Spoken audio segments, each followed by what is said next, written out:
پریشانیوں کو ذہن میں دیکھنے کہ یار میرے کیا بنے گا, پتہ نہیں میں کر پاؤں گا نہیں کر پاؤں گا, پتہ نہیں اللہ تعالیٰ میرے معاملہ کیا کرے گا فائنینشلی, تو پھر ہو سکتا ہے وہی ہو. اور حدیث میں آتا ہے عند ظن عبدی بھی, میں اپنے بندے کے گمان کے مطابق جو گمان رکھ رہے ہو وہ ویسے ہی ہے. اکثر پیشنٹس آتے ہیں جب وہ کہتے ہیں نا کہ ہمیں انگزائٹی ہے, تو میں ان سے اگلا کویشچن کرتا ہوں کہ انگزائٹی اسٹارٹ کیسے ہوئی, تو وہ بات کرتے ہیں کہ محلے میں کسی کی سڈن ڈیتھ ہو گئی. تو پھر میں ان کو یہ کہتا ہوں کہ دنیا دار اچانک مرتا ہے,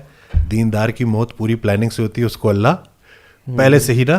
اپنے پلان کے مطابق اپنی طرف بلاتا ہے. لوگ کیا کرتے ہیں, وہ کہتے ہیں کہ فلانا مر گیا تو اب لگتا ہے میں بھی مرنے والا ہوں. یہ فیئر ڈیولپ ہوتا ہے.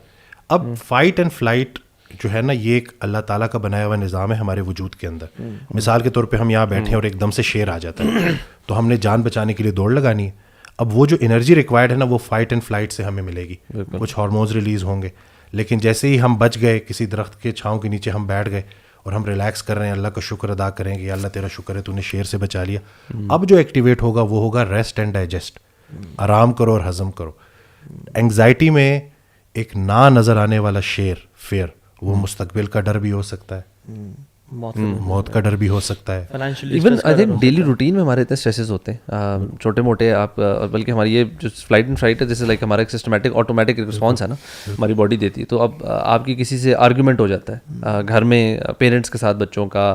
ہسبینڈ وائف کا آپس میں, باہر کسی بزنس میں, کسی معاملے میں, جو بھی آپ کی آرگومنٹ دیٹ لیز وہ آپ کا اسٹریس لیول انکریز کر رہے ہیں, اینڈ دیٹ آٹومیٹک آپ کا رسپونڈ سسٹم, آپ اسٹیٹ آف اسٹریس میں ہیں.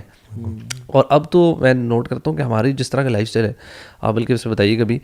آئی تھنک ہم لوگ موسٹ آف دا ڈے نا اسٹریس کے اندر ہی اسٹے کر رہے ہیں. ہمارا ریسٹ والا پیریڈ جو ہے نا, کوئی لڑائی ہو گئی, کسی نے گالی دے دی, ٹھیک ہو گیا, اب وہ گالی ایک دفعہ دی گئی, بالکل انگزائٹی کا پیشنٹ اس کو 50,000 دفعہ اپنے دماغ میں ریپیٹ کر رہا ہے اور اسی کے اندر پھنسا ہوا ہے, آبسیسڈ ہے اسی تھاٹس کے ساتھ کہ اس نے میرے ساتھ اتنا برا کیا, اس نے مجھے یہ گالی دی. اب وہ نہ نظر آنے والا شیر اس کو نظر آ رہا ہے ایگزیکٹلی, اور وہ فائٹ اینڈ فلائٹ ٹریگرڈ ہے. بالکل جیسے گاڑی کے ایکسیلیٹر پہ آپ نے پیر رکھا ہوا ہے اور آپ اس کو کھینچ نہیں رہے ہو, گاڑی کی جو حالت ہوگی وہی بندے کی ہو جاتی ہے. پھر سائیکو سومیٹک, یعنی کہ جو نفسیات ہیں وہ جسمانی شکل اختیار کر لیتی ہیں. اس حد تک باڈی ایگزاسٹ ہو جاتی ہے کہ بندہ سوچ رہا ہے کہ کہیں مجھے ہارٹ اٹیک تو نہیں ہو رہا, اور اس کو ہارٹ اٹیک کا پین سٹارٹ ہو جائے گا. آئی تھنک ہمارا جو امیون سسٹم ہے اس کا رسپانس بھی ختم ہو جاتا ہے. بالکل صحیح.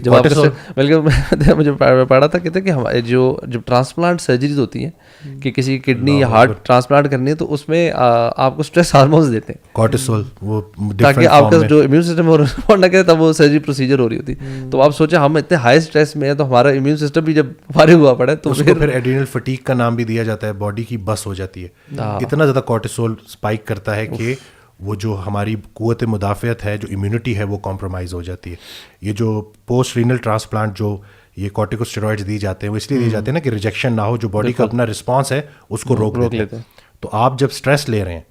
تو آپ اپنے اس کورٹیسول کو اتنا زیادہ ریلیز کروا رہے ہیں باڈی میں, اور پھر کورٹیسول جب لیولز بڑھتے ہیں تو وہ ہائپر گلائسیمیا یعنی کہ شوگر کے لیولز بڑھاتا ہے. شوگر کے لیولز بڑھتے ہیں تو انسولین کے لیولز بڑھتے ہیں, تو وہاں سے ڈائبٹیز کی ایک بڑی وجہ اسٹریس لینا بھی ہے. اکثر خواتین آتی ہیں جن کو ٹائپ 2 ڈائبٹیز ہو جاتی ہے, تو جب میں ان سے پوچھتا ہوں کہ یہ کیسے اسٹارٹ ہوئی, کہتے ہیں میرے ہسبینڈ کی ڈیتھ ہو گئی, اس کے بعد اسی ٹراما سے ہوتے ابھی میں نے ٹیسٹ کرایا, مجھے بہت زیادہ پیشاب آ رہا تھا, تو دیکھا کہ میری شوگر بھی بڑھ گئی ہے.